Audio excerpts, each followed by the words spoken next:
அணுவை துளைத்து ஏழ்கடலை புகட்டி குறுகத் தரித்த குரல்.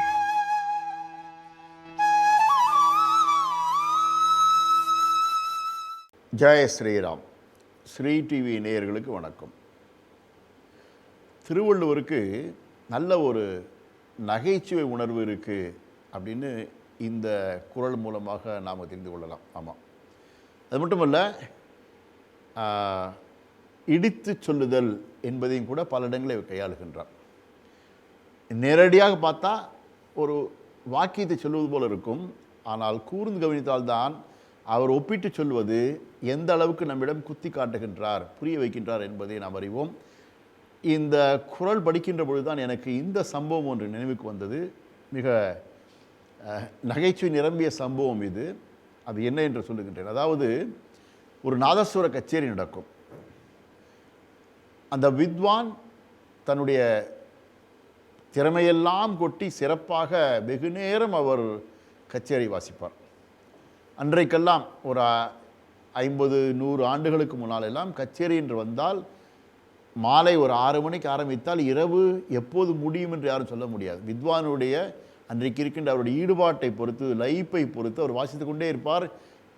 நள்ளிரவில் முடியலாம், அல்லது சில நாள் மறுநாள் காலையில் முடியும். விடிய விடிய கூட கச்சேரி நடக்கும். அந்த அளவுக்கு லயித்து வாசிக்கொண்டிருப்பார்கள். 1 மணி நேரம் 2 மணி நேரம் என்பதெல்லாம் கணக்கு கிடையாது. ஊர் மக்களும் கூடி நின்று மிக ரசிப்பார்கள். அப்படி இருக்கின்ற பொழுது அந்த உள்ளூரில் இருக்க பெரிய மணி தலைமை தாங்குவார். நிகழ்ச்சி முடிந்ததும், கச்சேரி முடிந்தும் சன்மானம் வழங்கப்படும். அப்படி தான் நடக்கும். அப்படி ஒரு முறை ஒரு பிரபலமான நாதஸ்வர வித்வான் கச்சேரி வாசித்து முடிப்பார். வாசித்து முடித்த பின்னே கௌரவிக்கப்படுவார்கள். அப்பொழுது தலைமை தாங்கியவர், இந்த உள்ளூர் பெரிய மனிதர், நாதஸ்வர வித்வானுக்கு, தவில் வித்வானுக்கெல்லாம் சன்மானத்தை கொடுத்து விட்டு ஒத்தூதுபவருக்கு ஒரு 10 ரூபாய் கூட கொடுப்பார். நாதஸ்வர வித்வானுக்கு அது அவமானமாகிவிடும். என்னை விட அவருக்கு 10 ரூபாய் கூட கொடுப்பதா என்று வாய்விட்டு கேட்டு விடுவார். அப்போது அந்த தலைமை தாங்கிய பெரிய மனிதர் சொல்லுவார், நீங்கள் விட்டு விட்டு ஊதினீங்க, அவர்தான் விடாமல் ஊதிக்கொண்டே இருந்தார், அவர் தான் சிரமப்பட்டார், 10 ரூபா கூட கொடுக்கணும் என்று சொன்னாராம். அப்போது தான் நாதஸ்வர வித்வானுக்கு இவருடைய வித்வத் என்னென்னு புரிந்திருக்கிறது. விவரம் இல்லாதவனும் விவரம் கேட்பது அறியாமை சொல்லி நகர்ந்து சென்று விடுவார். இந்த விஷயத்தை தான் வள்ளுவர் இப்படி இந்த குறளை குறிப்பிடுகின்றார். அந்த குறள் என்ன என்று இப்போது நாம் பார்க்கலாம். தெருளாதான் மெய்ப்பொருள் கண்டு அற்றால் தேரின் அருளாதான் செய்யும் அறம் என்று அருள் உடைமையின் 249வது குறளை சொல்லுகின்றார். தெருளாதான் என்றால் அறிவில் தெளிவு இல்லாதவன். மெய்ப்பொருள் கண்டற்றால் உண்மை பொருளை, சத்தியத்தை கண்டான் என்றால் அவன் விளக்கி சொன்னால் எப்படி இருக்கும்? விவரமே இருக்காது, சரியா இருக்காது இல்லையா? புரியாதவன், அரைகுறையாய் தெரிந்து கொண்டவன், அவன் விவரம் சொன்னால் எப்படி இருக்குன்னா அது சரியா இருக்காது. அப்படி தேரின் ஆராய்ந்து பார்த்தால் அது எப்படி இருக்குன்னா, இரக்கமே இல்லாதவன் தர்மம் செஞ்சால் எப்படி இருக்கும்? அதை செய்ய மாட்டான். இரக்கமே இல்லாத தர்மமே செய்ய மாட்டான்.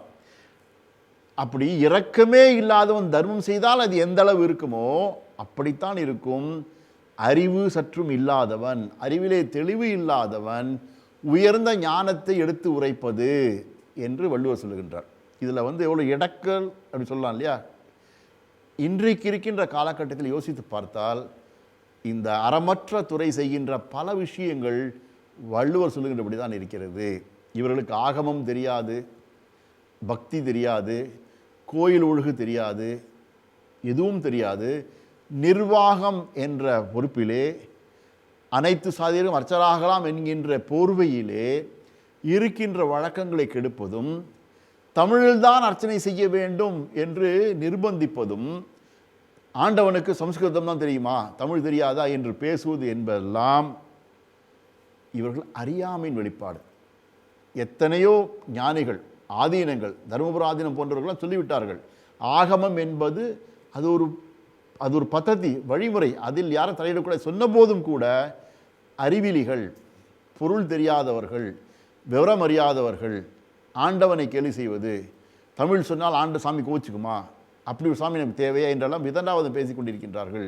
இப்படி விவரம் இல்லாதவர்கள் எல்லாம் விவரமாக பேசுவது எந்த அளவுக்கு இருக்குன்னு சொன்னால், கருணையே இல்லாதவன் தானம் பண்ணது மாதிரி இருக்குன்னு வள்ளுவரை இவங்க குத்தி கட்டார் என்பதை நாம் புரிந்து கொள்கின்றோம். குரங்கு கை பூமாலையாக தான் இருக்கிறது என்பதை அறிகின்றோம். அந்த வகையிலே நாம் தெளிவோடு இருக்க வேண்டும். அறிவற்றவர்கள் அறிவுரை சொன்னால் அது எதற்கு ஈடு என்பதை புரிந்து கொண்டு பலம் பெற்று வாழ்க்கை உயர்த்துவோம், தர்மத்தை காப்போம். ஐயன் திருவள்ளுவர் திருவடி போற்றி. ஜெய்ஹிந்த்.